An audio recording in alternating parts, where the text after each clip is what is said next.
Hi, everyone, and welcome. We are here today to talk about women's experience as migrant workers in Taiwan's electronics factories and their journey in migration corridors, in their migration journey to work, and also on site and once they return home. And the purpose of this panel today is to really center the conversation on the role of women in responsible recruitment in the sector, and to begin a combined conversation around what typically has been very separate conversations around responsible recruitment and around gender strategy. And we often see this disconnect when we talk about women's central role in responsible recruitment. So I'm joined here by three panelists for our conversation today, representing both the academic and research perspective and private sector perspective. So we have Dr. Bonnie Ling, who is the Executive Director of Work Better Innovations, also a research fellow at the Institute for Human Rights in Business, and a fellow at the University of Nottingham Taiwan Studies Program. Also joined by Maria Gorsuch-Kennedy, who leads Cisco's Supply Chain Sustainability Program, which includes human rights, responsible minerals, and circular economy. And finally, we're joined by Pam Wood, who leads Hewlett-Packard Enterprises' Global Human Rights Program, which covers supply chain responsibility, responsible product development, and responsible use. And then finally, I'm Lauren Murphy. I lead the ICRW Advisors team. It's the International Center for Research on Women's global consulting team based out of Washington, D.C. And so we are very pleased to be with you all today, albeit virtually, to discuss this intersection of gender and responsible recruitment in a very particular scenario, which is electronics factories in Taiwan. And the question is, why are we having this conversation today and now? For a few reasons. One, COVID has shown us how very fragile supply chain sustainability is, and women are core to supply chain resilience in electronics factories and other sectors as well, such as apparel and agriculture. We're also seeing data come through as of this month, the Institute of Migration, showing that women's role in migration and in modern-day slavery continues to be compromised. Women and girls comprise over half of those in modern-day slavery, and of the 6.3 million people in situations of forced labor and sexual exploitation, women and girls represent 4 or 5 of those people. And finally, tech companies increasingly are wanting to create triangulated gender strategies throughout their supply chain and in their company. So women as leaders, women as employees, women in supply chain, and women in community. And we know comparatively very little about women's experience in electronics factories, for example, as compared to the apparel sector. So today is meant to shine a light on women's roles in this sector that's comparatively less talked about as we compare to apparel and agriculture, for example. And so today's conversation will cover women's recruitment journey once they're on site, and also to a limited extent, their return home. And why are we focusing on these 3 prongs? It's because we know that women often take irregular and more dangerous migration routes, and they're subject to higher rates of human rights violations on their journey to site.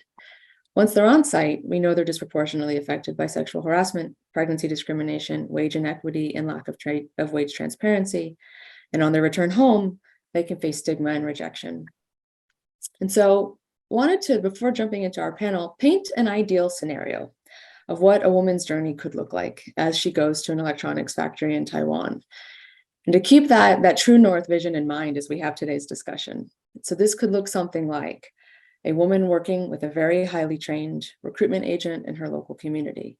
She's then trained prior to her departure in financial literacy. She understands the fees and fee payment for her job. She understands the skills she needs to do her job. She's protected on her journey. Her contract is clear and transparent. She understands it in her native language. She works in an electronics factory that has safe, inclusive, gender-sensitive policies and practices. She arrives and has safe transport and accommodation. She has upskilling opportunities and positive working relationships with her supervisor. Her wages are paid regularly, perhaps digitally. She's able to safely use remittance channels to send her money back to her country of origin. Over time, perhaps she joins a worker committee. And if she has a grievance, she makes a claim, she trusts it will be handled appropriately, and it is. Finally, she builds her savings through her employment and ultimately returns home safely. In short, she's migrating in that circle with dignity in a way that's fully aligned with the DACA principles. And yet, we know that sadly, this is not often the case. And so the goal of today's conversation is to talk about the roles the academic community, civil society, and private sector can play to enable that ideal scenario moving forward. And so we want to start today with the academic foundation and what we know. So I'll turn to Bonnie, who will walk us through what we already know about migratory flows to Taiwan, some of the unique barriers that women face, and the risks that electronics companies may face in the process. And then we'll open the conversation more with Pam and Maria, and we'll dive into some of the particularities of supply chain and women's roles in them. So over to you, Bonnie, to walk us through a high-level overview of the Taiwanese context. Thank you very much, Lauren, and welcome to everyone. Let's just say it's very hard to follow that true north ideal scenario that Lauren just painted out for us, because that's not going to be the case here. And I have the challenge in the next 8 minutes or so to kind of give you the context of the labor migration in Taiwan and to kind of frame today's discussion of migrant worker women in Taiwan's electronic sector within Lauren's ideal scenario that, you know, we are all working towards. So let me share my screen. It's an honor and a challenge to be here today with the other distinguished panelists, Maria from Cisco and Pam from Hewlett Packard Enterprise. I think my job here is to kind of paint the scale and the numbers of the migration corridors to Taiwan, and then hopefully take you to a place where we can tease out some of these details that Lauren just set out. So let's look at the migration corridors to Taiwan. It's fairly simple in that Taiwan only has 4 migration corridors. The 4 countries of origin are Indonesia, Philippines, Thailand, and Vietnam. Now, the total number of foreign migrant workers to Taiwan hovers around 700,000. The number has decreased a bit because of border restrictions placed during COVID. And at the time of recording now, Taiwan still operates with border controls. It's looking to scale down, but I think that has taken an effect on the total migration numbers. And as of July 2022, which is the latest that we have numbers for, we can see that number a little bit below 700,000. There are 2 sectors for migrant workers to Taiwan, and it's productive industries and the other category known as social welfare, which encompasses institutional domestic care. Now, productive industry is a broad term that the government uses to denote various sectors of work, including manufacturing, construction, agriculture, fishing, and animal husbandry. And about 60 to 70% of the total migrant workers to Taiwan are in industry, with about 200,000 in social welfare. Now, if we look specifically to each migration corridor that I've just mentioned, the 2 most dominant countries are Indonesia and Vietnam. Their number is around 240,000. Philippines is about 150,000, and Thailand is the smallest, but almost exclusively in industry. Now, for Indonesia, about 70% of the migrant workers from Indonesia are placed in the welfare sector in Taiwan. Compare that to Vietnam, where close to 90% of migrant workers are placed in industry. So I think what's interesting is that you have an aggregate number. And then when you dive into the various migration corridors, you can see some of these details. Now, if we're looking at industry, we're predominantly talking about Vietnam, Indonesia, and the Philippines. Now, let's look at this. If we look at the gender aspects of this labor migration, it's a very interesting picture. There's almost gender parity in the total number of migrant workers to Taiwan, around 350 male migrant workers and around the same number for female. But if you look at the industries where they're placed, the social welfare sector is almost exclusively women at 99%. And only 30% of those placed in productive industries are women. Now, if we look at it by the specific corridors of labor migration corridors, then it's even more nuanced. And this is the detail that comes out in disaggregated data. if we look at Vietnam, where migrant workers are placed in industry, about 30% of them are female migrant workers. 60% of them are from the Philippines. And for Thailand, it's about 20%.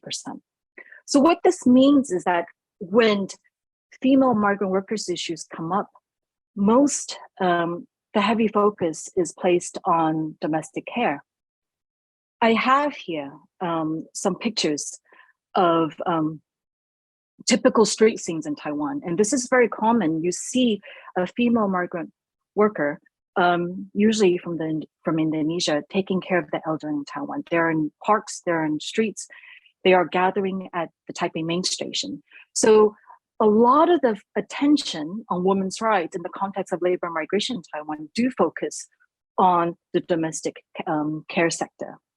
And this means that the focus of today, of this panel discussion today, is a bit of a blind spot. Not much emphasis is placed on women working in the tech sector of Taiwan, the tech sector being the pride of Taiwan, the silicon semiconductor shield for Taiwan, so to speak. I want to here now quickly kind of set up the context for my fellow panelists today from Cisco and Hewlett Packard. Now, I have here a picture of friends and family grieving. The woman in the coffin, her name was Desiree Castro Tabugasi, and she was a Filipino migrant worker who was working in a LED component factory in Taiwan, Tintech, one of the largest in Taiwan, quite well known. And she was about a month away from finishing her contract before returning to the Philippines. And at work, August 2019, she spilled some hydrofluoric acid onto her upper legs. And she was taken to hospital, but at the hospital, she passed away. Now, this factory was located in Miaoli, and subsequent investigations revealed a lot of things. First, the working conditions were unsafe, and then production resumed fairly fast afterwards. It resumed, and there was a culture of negligence at the factory. There was no proper training, no proper PPE at the factory. The workers who spoke anonymously to the reporter who carried out detailed reporting afterwards said that the Taiwanese workers did not have to do the same tasks. That this very dangerous task of holding the wafers in hydrofluoric acid was only given to the foreign migrant workers. So I think a lot of details came out. And I think for our discussion today, it'd be useful to kind of think about the ILO's 5 fundamental principles and rights at work, and to use it kind of as a frame. First, we have the issue of child labor, the prohibition of child labor.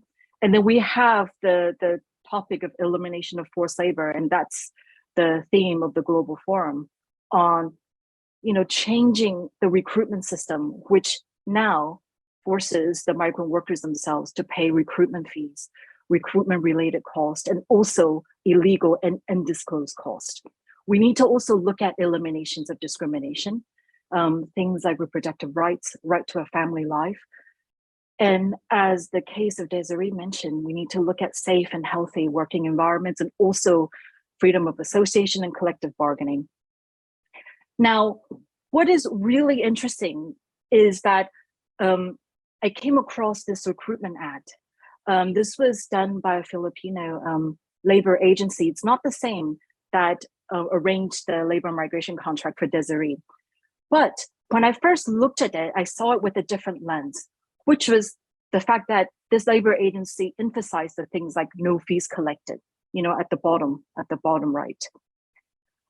And beware of illegal recruiters. So it kind of, has this facade of being responsible.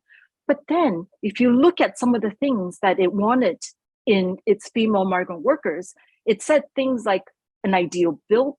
It cannot, you cannot be left-handed, you cannot be nearsighted, and then no sweaty hands. Now, when I first saw this detail escaped me until later I kind of correlated with Desiree's accident. The thing is, she dropped the fluid, hydrofluoric fluid, which spilled onto her legs. And that process of holding the wafers is done by hand. So it kind of, I thought, wow, this was actually a risk management strategy. This cannot be, right? That this idea of occupational safe health and safety, we see it so clearly at the beginning of a woman's migration journey, taking it to the very end of the case I just talked about. Now, what about Taiwan? Now, we know all about the challenges of recruitment fees and recruitment-related cost, but Taiwan has an extra hurdle in its move towards responsible recruitment, and that being that on top of everything, Taiwan collects monthly service fees directly from the migrant workers.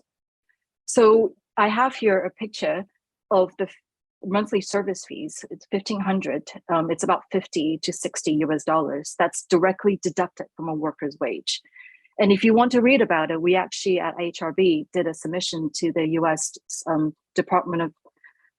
State Department's Trafficking in Persons report that speaks about this in more detail about why this is a hurdle to responsible recruitment.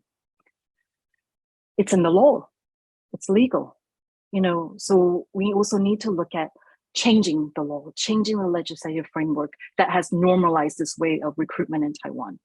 Now, this is my penultimate slide. Let me just say that issue of women's rights and labor migration is very much a live issue in Taiwan at the moment. The text over there in Chinese this just came out in May of this year from our main oversight body of the government that talks about women's reproductive rights in the migration corridors to Taiwan. And it actually said the Ministry of Labor needs to take robust corrective measures to make sure that their right, women's right to reproductive health, is not violated. And this is in the context of a very vibrant and broad discussion about what this will look like in the future. Now, a lot of things for us to kind of probe deeper in the subsequent discussions, but here I'll leave you with the last picture. This is a service counter at the main international airports in Taiwan. For a lot of the foreign workers, the 700,000 arriving in Taiwan, this would be their first port of call with the local authorities. So here I leave you with the discussions. Thank you very much. Thank you very much, Bonnie. It was incredibly helpful context, I think, to orient those of you in this virtual room with us today. And I wanted to, and we'll talk more about both the risk and opportunity that migrant women represent in factories. And to that end, I want to turn to Maria now, who will walk us through a little bit around how supply chains are structured at a high level. So Maria, could you please walk us through a little bit around how supply chains are structured at tiers 1, 2, and 3, and the limitations to transparency in standard approaches? I just want to set the scene for those in the room today who might have varying levels of understanding of just kind of the 101 that a migrant woman is now entering as she comes into Taiwan. And so a question to Maria would be around structure and also around how organizations like the OECD and United Nations Guiding Principles are engaging here. Yeah, sure. Thank you. Thank you for those opening comments, Bonnie. That was really wonderful, wonderful material and insight. So first of all, let me just explain what Cisco is. Cisco is one of those companies that everybody's information is on, but not everyone's heard about. We make networking, cloud, and security solutions. So your information is traveling through our network somewhere at all times. And we believe that our technology has the power to transform lives, right? But we also believe that how that technology is made matters. So let's talk a little bit about what a supply chain looks like for a high-tech company, right? I'll talk about Cisco's, but it's pretty typical, I think, of most of our peer companies. So we have a small number of manufacturing partners who make our final product. Cisco has locations in Asia, North America, South America, and Europe, right? So those are the folks who bring all the materials together, making the final product. We have hundreds of component suppliers globally with thousands of sites, okay? So those are the suppliers with whom we have some relationship, but there's hundreds and thousands of sites there. And then there's the sub-tier. the suppliers that provide material to our component suppliers, and that comes up into our supply chain. There are multiple tiers, right? I think this is one thing that folks don't understand is how complex and multi-tiered the supply chain is, from the finished product all the way down to the raw material. What's also really interesting about the high-tech industry is that it's really more of a web than a chain. People think of a chain as a very distinct set of steps. And what's interesting in the high tech is that my supplier might also be my customer, by the way, is also almost certainly supplying my peer or competitor. And sometimes suppliers in our tier 1, our tier 2, and our tier 3. It's very, very complex, right? And the reason I bring all this up is because it has to do with sort of how companies address these issues and address these risks and how we take this approach. So Lauren, you mentioned OECD and UNGP. So at Cisco, like many of our peer companies, we structure our due diligence programs around OECD and UNGP. Let me stop using acronyms. The OECD Due Diligence Guidance for Responsible Business Conduct and the UN Guiding Principles, right? Those are cornerstones of due diligence programs. So for us, when we're looking at suppliers, we say, okay, we have a policy. And going back to some of the things that Bonnie mentioned, there's definitely a no fees policy, right? Employer pays fees in our policy, the Responsible Business Alliance Code of Conduct, but it also covers things like health and safety, protection for pregnant and nursing women, working conditions, and much more, right? So we have this policy, our suppliers acknowledge it in onboarding, it's incorporated in their contracts. We do self-assessment questionnaires on it, we do on-site audits, and if we find stuff that we don't think is in alignment with our policy, we work with them to address it. In Taiwan, what we're seeing, as for the reasons that Bonnie mentioned, is fees, right? Recruitment fees, both the ones that are paid monthly and also fees that are paid to recruiters for workers to come get a job. That can end up being thousands of dollars for an individual worker, and that's obviously a lot of money, right? And then that becomes a forced labor or a bonded labor risk because workers are working to pay off that money over time, right? It makes it harder for them to actually leave a job, which is one of those things that, why we're addressing this risk. So when we do uncover it with suppliers, and by the way, it's not everywhere. What we have done actually is we can't audit everybody, but we do assessments of every site where we know there are foreign migrant workers present to see what their practices are. The majority are actually doing the right thing when we show up, but there are some that are not. And we'll talk more about what that means in that context later. But I think then we do find that we work with the supplier to make sure they understand what their policies and procedures should be, that they get a full understanding of what the reimbursement should be to the workers, and the workers are interviewed in that process, and the workers get the money back. You can imagine this is not always an easy or quick process. This can take over a year sometimes in the worst case scenario. But I think what's interesting about this, right, is sort of the element of which when we take the approach that we see, which is factory site in, right, that's the approach that we take from a due diligence site perspective. Then you take the fact that we have really close contacts with our tier 1 suppliers, with some of our tier 2, but in the tier 3, it gets really dissipated. What we're seeing now is, if you're following the UN guiding principles, you go where your leverage is the greatest, right? But what we're seeing now is that the risk is greatest in the tier 3 and beyond, right? Those small suppliers, those sub-tier suppliers that don't have as robust management systems, probably don't have as much exposure to the kinds of policies and procedures that multinationals and, organizations like the ILO have put forward. That's where we're seeing the risk. And that's where the real value of, collaboration and, industry groups like the Responsible Business Alliance or the groups that you folks are part of, because if we can start coming together with a single voice, making sure that multiple companies are making these requirements, making sure they're getting cascaded down the supply chain. There has been progress on that, but not enough. And then how do we get that single voice to address those issues more consistently and deeply in the supply chain where the specific risks are? Thank you, Is that Maria. helpful context for you, Lauren? Yeah.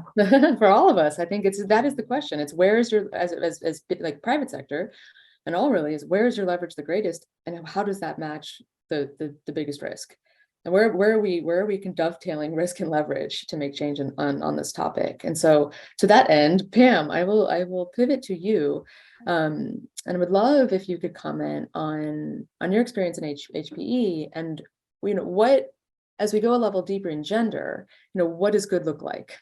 What does good look like for HPE?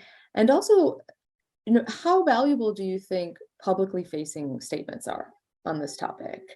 So as corporate actors, what value do you think that brings for collective action and ultimately impact in the space? Thanks, Lauren, and fellow panelists. Great content I can build on here. And hello to everyone. Welcome. So Hewlett-Packard Enterprise is a global edge-to-cloud platform as a service company. So we sell hardware such as servers and supercomputers, and we work with our customers across all industries to develop solutions. We, like Cisco, have a complex supply chain, and as such, we regularly work together with Cisco, with our suppliers, with peers, customers, and others in the industry to address issues such as forced labor and related. It's a pleasure to join all of you and to return to the Global Forum on Responsible Recruitment. Last year, we shared HP's overall approach to identifying, remedying, and preventing forced labor. And today I'd like to share a little bit about how we're applying a vulnerable groups lens to much of our work, not just in the supply chain, but across the board, all of our work on human rights. Now, the UNGPs, the UN Guiding Principles on Business and Human Rights, states that principles should be, and they say, implemented with particular attention to the rights and needs of, as well as the challenges faced by individuals from groups or populations that might be at heightened risk of becoming vulnerable or marginalized, and with due regard to different risks that may be faced by women and men. So as such, HPE, we've always grounded all of our human rights work in the UNGPs, and as of late, we've been considering how can we better assess and understand risks specific to certain vulnerable groups. And we've been proactively thinking about the groups laid out on this slide. And what, therefore, additional due diligence should we be carrying out to address these heightened risks?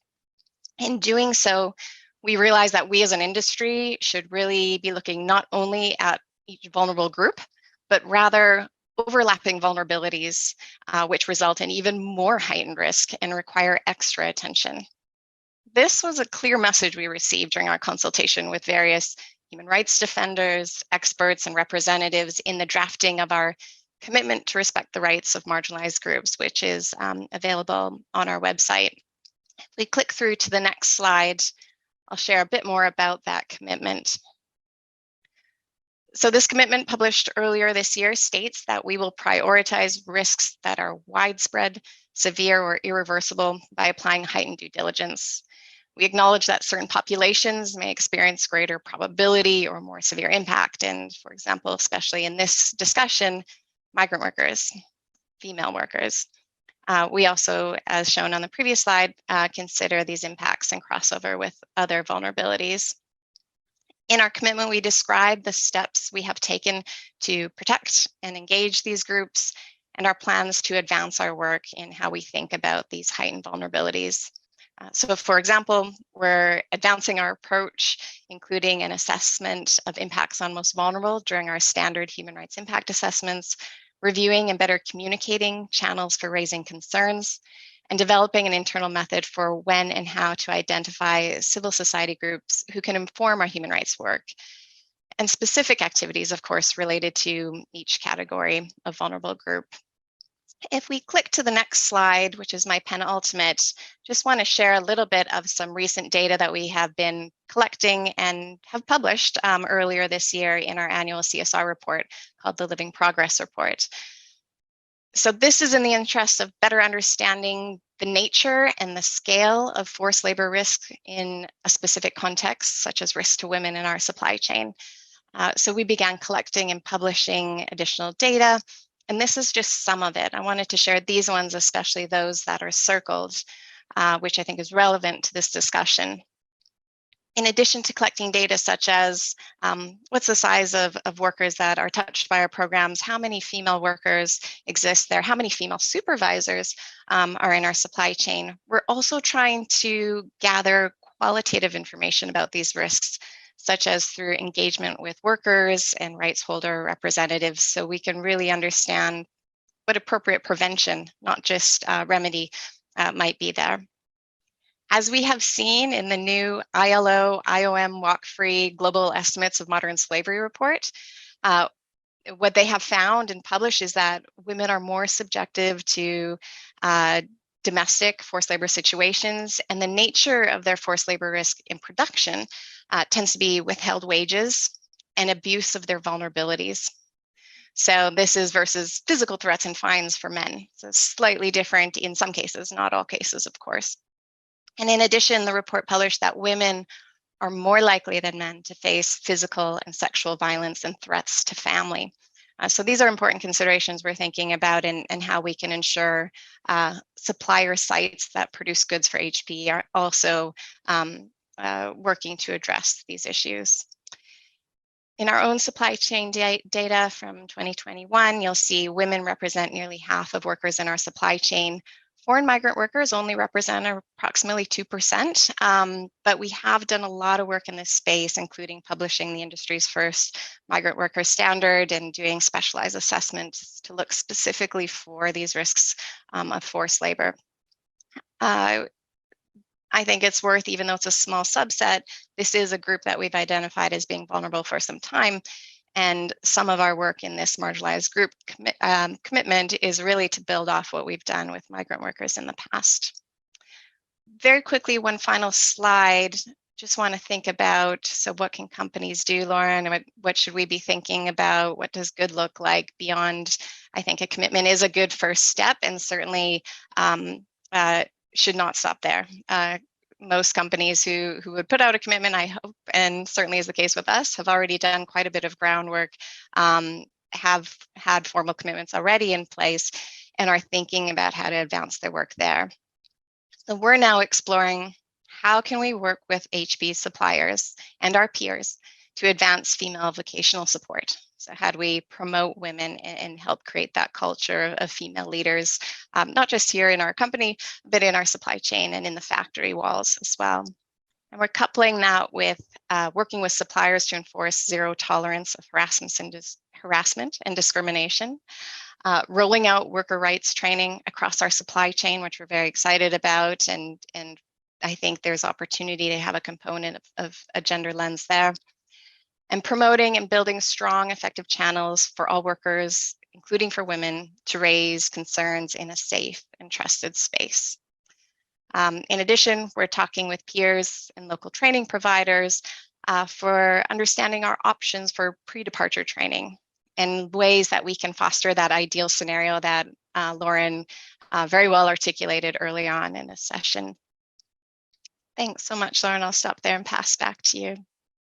Thank you, Pam. What helpful context, and I would encourage all to have a look at that IOM report that Pam mentioned for the latest that has come out in this space as of this month.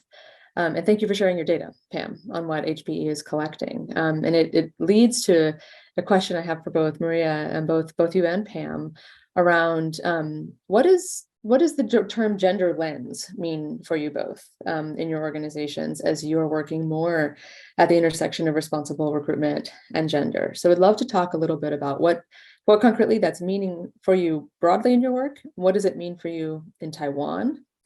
And then a third question, if I can, at the outset, to ask a little bit around the complexities of data collection, particularly among fees, on recruitment fees. And so do you have any sexist aggregated data on recruitment fees, and what are the challenges you're facing there? So we have a question around what does gender lens mean for you? What does it mean in Taiwan? And some complexities around recruitment fees. Maybe we'll first start with the gender lens and what it means for you and in Taiwan. Maybe you can start with you, Maria. Sure. So for us, I mean, the gender lens, I think Pam summed it up well. I think we're looking at the intersectionalities of what are the vulnerable groups and how do they intersect, right? So for women, we do have a broad focus on foreign migrant workers in Taiwan because of the known concerns there. And then women are an additional lens on top of that. I think, as already mentioned by Bonnie and Pam, there are specific risks that women do face, right? So we look for those, and those are assessed for in audits and other assessments. I think the piece for us really, again, is how do we bring in the rights holder perspective, which has already been mentioned? How do we actually understand what this looks like for people on the ground there? I think what's interesting too is also the element of people playing to their strengths and where they are.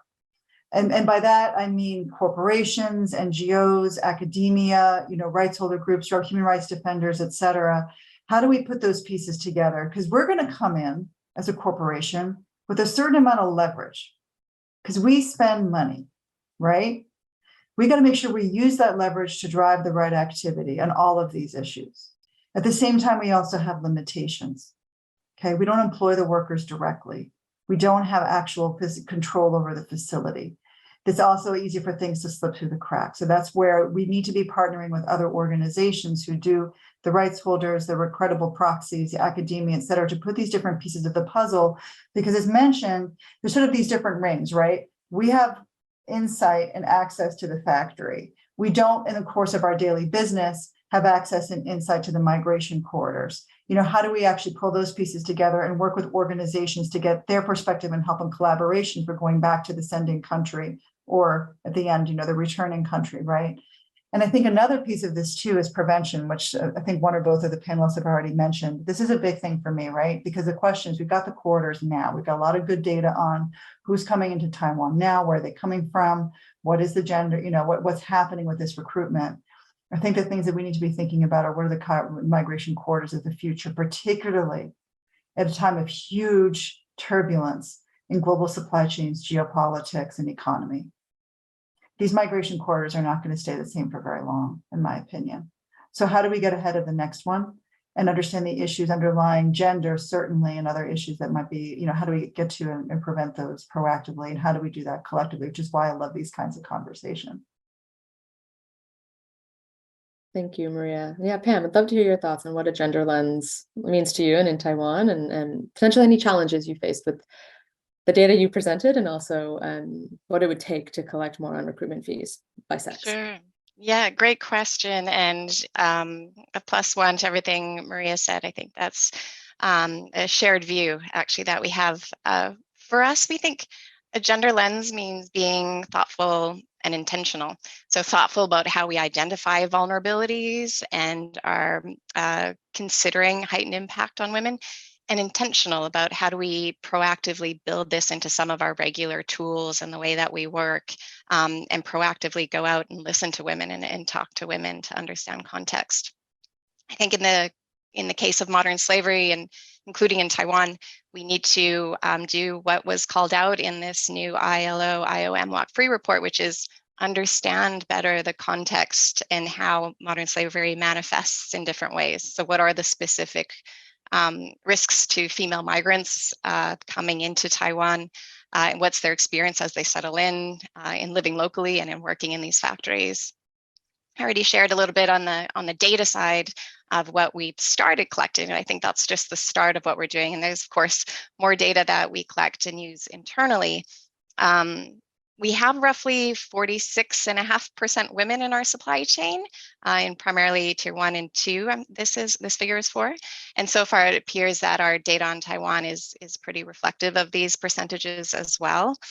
Unfortunately, our historic data in terms of fees specifically does not always contain gender. So I think maybe there's an opportunity to start collecting that going forward with any suppliers that do enter into our reimbursement program, that we have some very robust tools that we use there. And I think there's an opportunity to integrate gender there, and also to collect more, not just the data, but the qualitative info to really understand what these women's experience is. In terms of challenges on those data, I think there are a few. When you think of a case where you find recruitment fees that workers are paying in your supply chain, as Maria pointed out, it's quite complex. It's not always tier 1, sometimes it's tier 2 or lower. And it's usually not those factories themselves, in most cases, that are collecting the fees, but rather the recruitment agent. So you're really kind of digging deeper into this very complex web. And so collecting all of this information and having, I guess, trust in that data can be a challenge. In terms of the practicalities of our reimbursement program, we've lately focused on making sure our tools are there to help our suppliers focus on what really matters, which is worker well-being and voice during the whole process, quick reimbursement and various other factors. But I think this speed factor really comes into play here with what data do we need to collect and what will take a few extra days for suppliers and recruitment agents to collect for us. It really is critical to bring restitution to workers and to reimburse as quickly as possible while they're still working in a factory. So there are some challenges, not to say that we shouldn't do this, but challenges to navigate as we apply a gender lens here. Couldn't agree more. And so I know we have about 10 minutes left in our time together today, and I wanted to spend a bit on action. And so both Maria and Pam, you've both mentioned already kind of where we can start, whether that's through recruitment agents and getting more proximate along the supply chain among the tiers. Again, to really understand better the precise risk that we face and that women face, and the intersectional vulnerability that we see there, as well as getting very clear on the leverage that you both as private sector actors have. So I'd like to turn to you a little bit, Maria and Pam, to talk about collective action. And as we think about, because it can only be done in collaboration, as we've discussed, as we think particularly around civil society, government, it's a broad question, but civil society, government, and private sector, where would you like to see more coming together for a collective moonshot, let's say? Where would you like to see more action in collaboration? Maybe it's through data, maybe it's through other avenues. Just love your thoughts on where you'd like to start more. Doesn't have to be the moonshot quite yet, but where's those next few steps that you think we can take as a community? I think there's a few. I'll go ahead and go first. I think as a community in the private sector, I think one of the things we have to do is educate our own teams. One of the things that we make a mistake on in these panels sometimes is we talk about all the work we're doing outside. We don't talk about the work we're doing in our own company. You got to educate your own people. They have to understand if they're moving a site to Taiwan or another place that's high risk for forced labor, what are the questions that they have to ask and what are the roles that they're playing if they're looking for reduced costs, right? They need to understand that. So I think if all companies are not doing that, they need to be doing that themselves. But in terms of collaboration across, I think there's also the question of education and engagement. I mean, I'm sure Pam would agree, when you find things like this, the vast majority of folks who are, when there's a situation where people are being charged recruitment fees, I think harassment and bad health and safety is a little bit different. What's interesting in Taiwan is because of the legality of it, I think people don't understand they're doing something wrong most of the time. And I think being able to and there's been situations where we had a supplier was coming in for the first time, we're like, you can't do that. I said, oh, actually, that makes a lot of sense. You're right.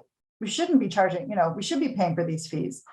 And then they just changed their practice and it was good. Now that doesn't happen every time so smoothly, but it happens. I think if we're thinking about how do we talk about this, I think it's important not to vilify people. I'm not saying there aren't bad actors out there. There most certainly are. But again, I think if we're trying to paint people as bad actors or shame, I think that's not helpful. How do we collectively raise this issue, point out the disparity between what the practice is and what the international standards are and what the benefits are to people for responsible recruitment practices? I mean, it literally gives you access to markets. But I think that's the piece, again, this is sort of the ring and the perspective that we come in sort of old school industry. I think we can talk a lot more about how do we share that data? How do we actually look proactively at what's coming down the line? And some of the things I've already touched on. Let me turn it over to Pam. I think I've said enough. Pam can talk about those other aspects as well. Great, thank you. Yeah, this is good. We make a good team here. This is, in terms of what's needed, gosh, there's just so much. But I think overall, we need to better engage workers themselves. We need to better understand and publish data in the context around some of these risks. And we need to improve legal protections and remedy. So in terms of engaging with workers, we need to also support them through their journey, this ideal journey. This is really what we're all working towards, Lauren, what you laid out. So we need to build this awareness for workers before they're even workers, before they're even being recruited, to really establish a new norm, which really includes transforming the recruitment industry as a whole globally. Also, we need to build upon the findings in this most recent report that I've mentioned to better quantify and qualify and contextualize these risks, especially to female workers. Governments have a responsibility, of course, to protect workers' rights. including the safety of female migrants and laws and social securities that support them. And I think collectively, we need to think about both industry and government. How do we ensure access to effective channels for raising grievances and give access to remedy for individuals, migrants, not as a second-tier resident in a country, but as someone who is with dignity and respected throughout. Great. Thank you, Pam and Maria. And I wanted to go turn to you, Bonnie, again, and to round us out as we look at what's, the ideal scenario that was painted, like the core realities that are at play. And also, in the Taiwanese context, we have a female president.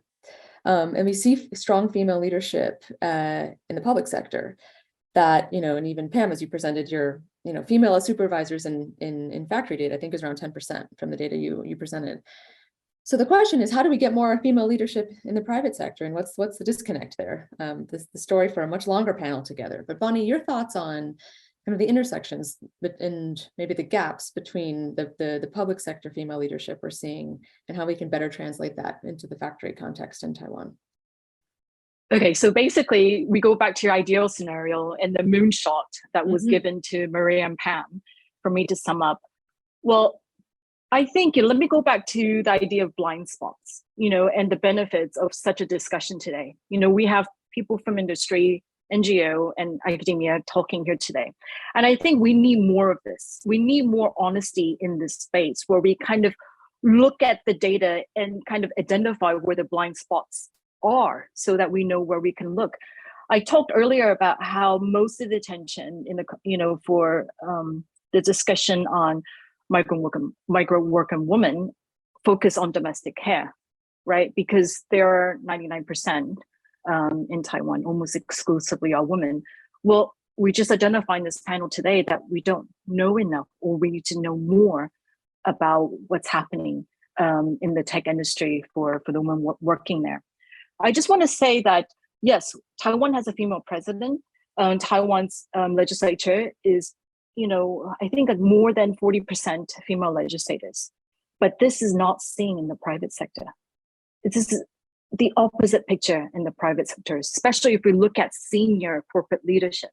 There was a study that was out last year saying that less than 14% of public listed companies in Taiwan are led by women, right? And if that number decreases, 8% of women workers decide to leave after parental leave.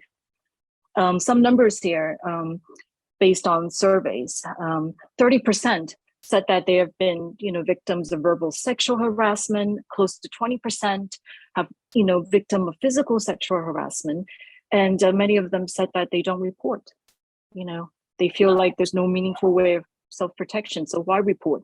So that's a blind spot that in the data that's collected, it's very likely to be underreported. One of my slides talked about data that was the report that was done by the control body, the oversight body of the government. They came out with the report on sexual harassment and sexual assault, and they disaggregated the data depending on the sector of employment, which is good. Disaggregated data is good because it shows the nuances, but only 10% comes from factory setting. Is that, I think for me, that already shows one of the blind spots is that the data collection is incomplete. How can we get that number up? So I think, discussions like these are helpful. A lot of the academics, they're focused on domestic care because that's the most easily accessible. Some of the factories are remote. Workers have regimented days, which means it's hard to arrange worker interviews for the purpose of research. But I think, this is just a first discussion. We need to keep on talking more and find these spaces where we can put our brains together and find the levers for change. Thank you, Bonnie. In sum, as I think and reflect on this conversation today, I think we heard a lot of commonalities around, I love this framing, Bonnie, of blind spot, and how that affects both the risk and the opportunity that stronger gendered approaches to women migrants present. And so how do we uncover more of the lived experience at tier 1, tier 2, tier 3? With more qualitative and quantitative rigor? How do we find out more about the overlapping vulnerabilities that you talked about, Pam? Women, migrant, ethnic minority vulnerabilities, and really understand the texture of their lived realities more. How do we find out more about the migration corridors of the future, Maria? Great point. And then that lived reality of women who will be migrating in and among them. And then where do we start? Is it at the recruitment agent level, training them, training our own companies, engaging more with government? Lots of open questions here. What we do know is increasingly what we don't know. And that is, like, we have these blind spots that we're starting to see, again, ILO, IOM data that has just come out, which is a helpful foundation, but we need more. And we need more sex disaggregated data and insight into the lived reality of women migrants in the electronic sectors, especially as tech companies, endeavor more into this space and publish, like the data you shared, Pam, the very valuable data on the realities in their supply chain and in their corporate walls as well as unintended consequences. I don't think there's enough research there yet on illegal actors, on protectionist policies that might actually benefit women in their journey. And I don't think we have enough nuance around that. And frankly, how, the percentage of fees paid by women. So there's a lot still more to learn around our blind spots, about unintended consequences. But this panel makes me hopeful that we will make progress in the right direction. So I want to thank you, Bonnie, Maria, and Pam, for your time today, and also the IHRB generally for hosting this discussion. So thank you all very much. Thank you. Thank you. Amen to all that. Thank you.